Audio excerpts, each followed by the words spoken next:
This video was made in association with KnifeInformer.com.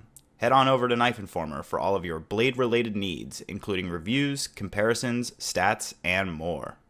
What is up, everybody, and welcome. In today's video, we're going to be taking a look at this TuffKnives Nakiri.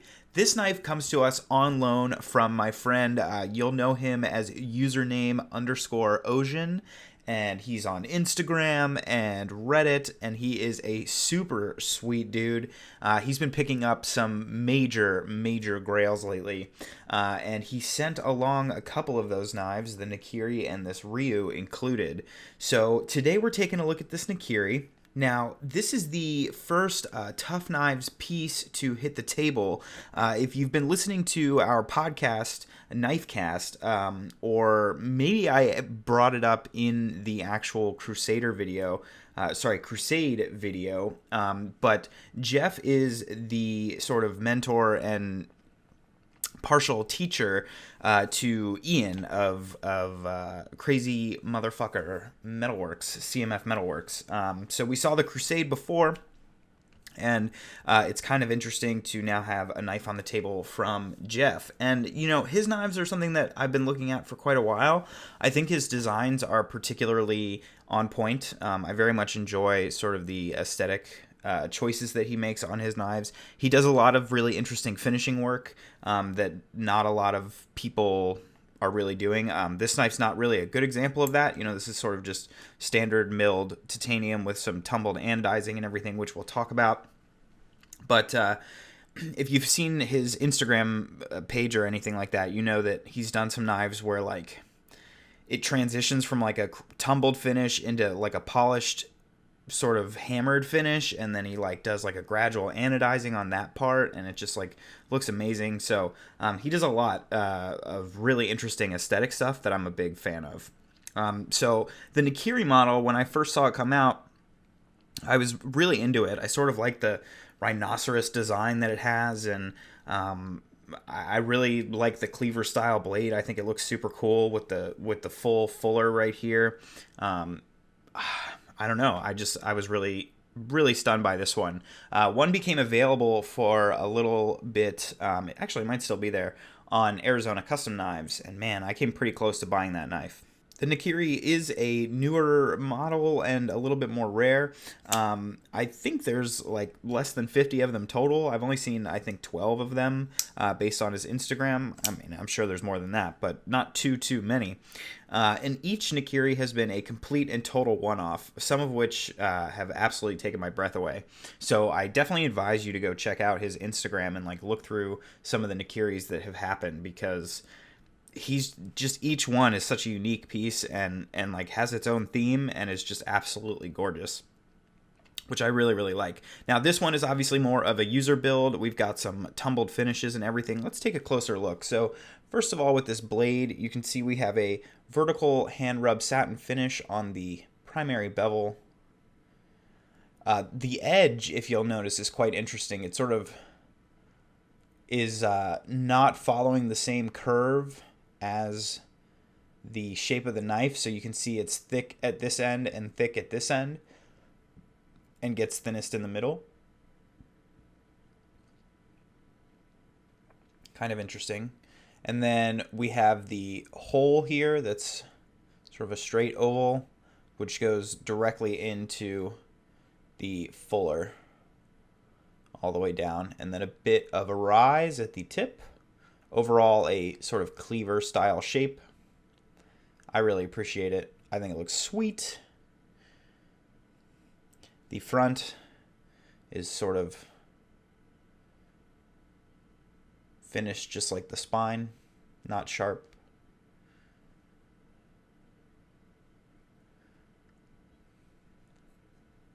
And then on the handle, you can see here the pivot just appears to be some sort of, I don't know, flamed steel or maybe anodized titanium.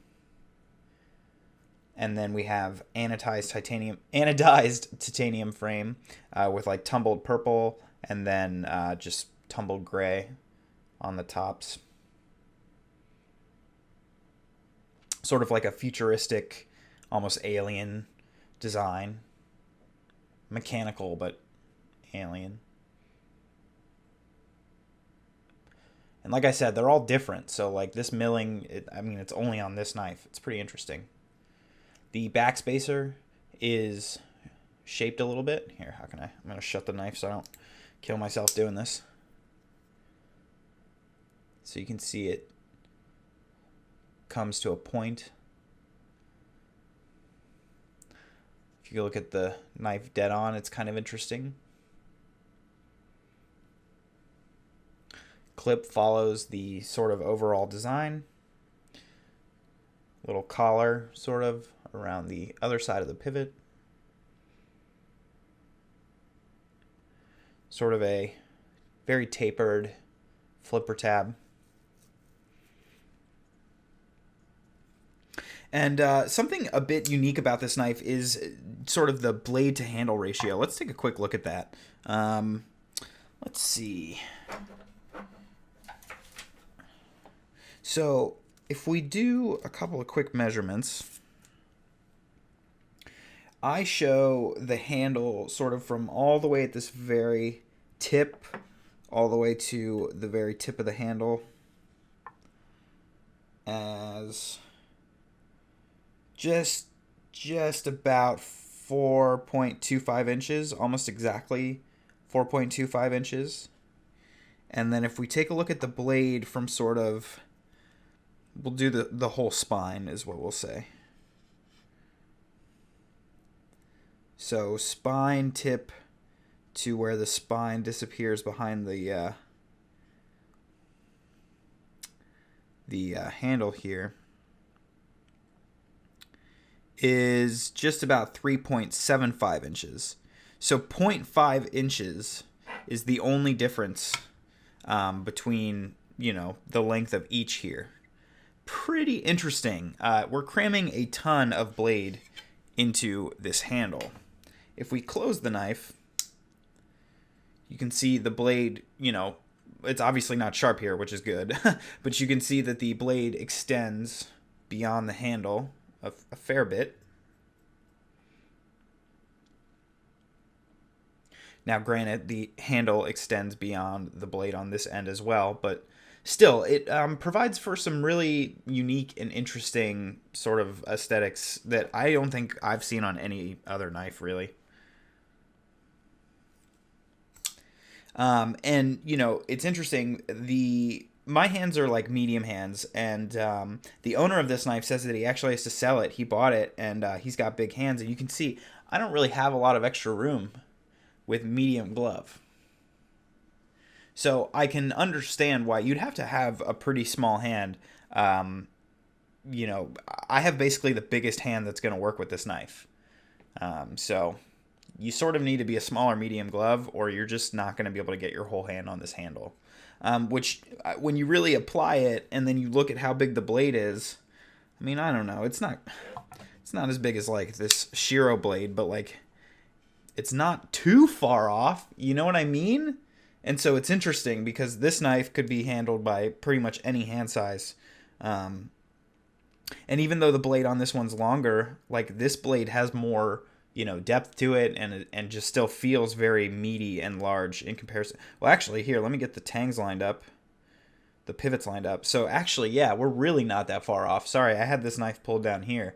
It's actually a 1-to-1 is more like this. So you can see the blade just feels very big in terms of its perspective. And so it would be surprising, I think, to a lot of people purchasing this knife how small the handle actually ends up being. Of course, it is sort of this curved shape as well, which does affect that. But ultimately, the ergonomics are super comfortable. You can see it's pretty slender handle overall, kind of melts into the hand. I like it, but you definitely need the smaller hand. Now, I'm sort of all over the place with how I feel about this knife's action. First of all, we need to talk about the two different deployment methods. First is the flipper tab. You simply cannot push button the tab, so I'm going to push as hard as I can into this thing. Not going to happen. Not going to happen. You cannot push button this knife, period. But if you light switch, your finger sort of slips off of the flipper tab. This jimping helps, but it's not amazing. And you can see the angle is very steep, and there's no leverage at the top like there typically is. So all you're able to make contact with is this sort of flat area, which is kind of like weird. And so even though your finger slips off, it strangely gets the knife to deploy for the most part. The detent's on the lighter side for sure, but it still manages to get the blade in the lock position. So you can see I'm able to flip the knife just by sort of mashing into the tab and pulling down. And it's pretty consistent. You can see you can fuck it up. You can slip a little too early and miss out on some of that follow-through leverage. But like, it works a lot more than I would think that it would work on paper, especially because of how much you're slipping. On the other hand, the finger flick has a great feel, but sort of a weak lockup feeling. So you really have to flick it pretty hard to sort of get it to open with any force. It'll open with a regular flick, but if you want if you want to feel it, you really got to get in there. So I would say my preferred method is definitely the finger flick for sure. And then when it comes to the closing action, this heaping cleaver of a blade absolutely glides to the closed position every time, flawlessly, no questions asked.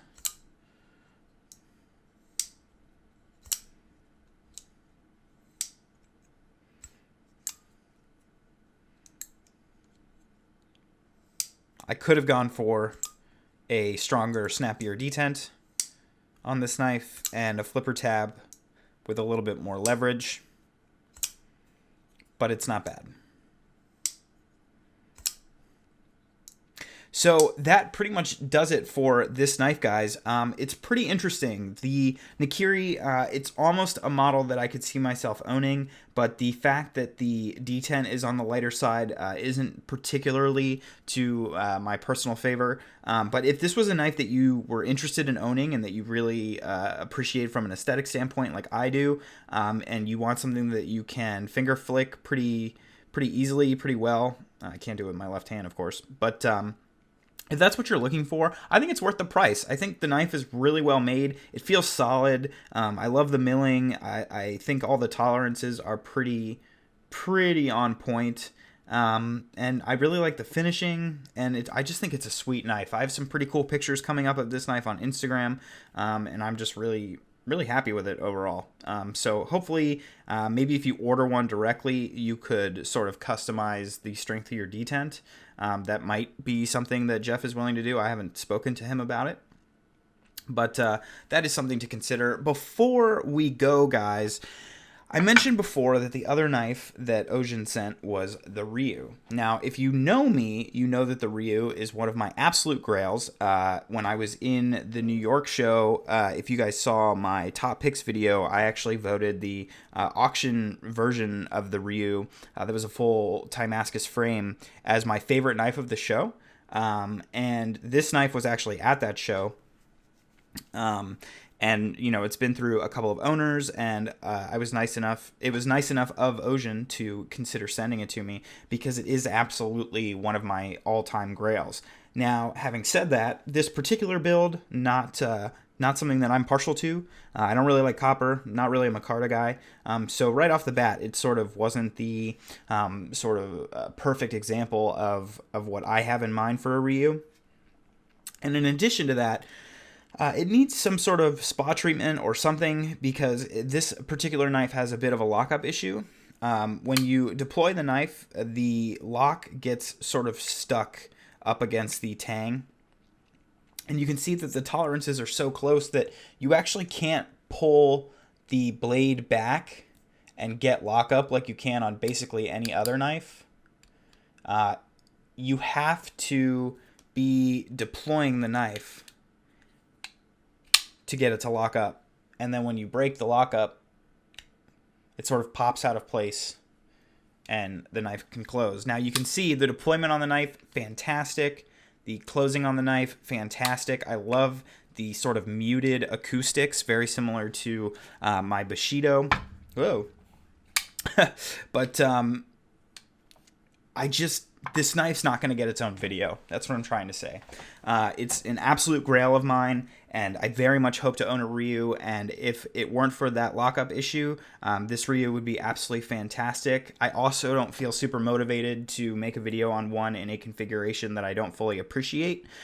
So I just want to say thank you to Ocean for being so considerate as to send out. I mean, he just got this knife. And he sent it out, to me pretty much right away, and I'm super thankful for that. And getting to play with one and carry it was an absolute treat.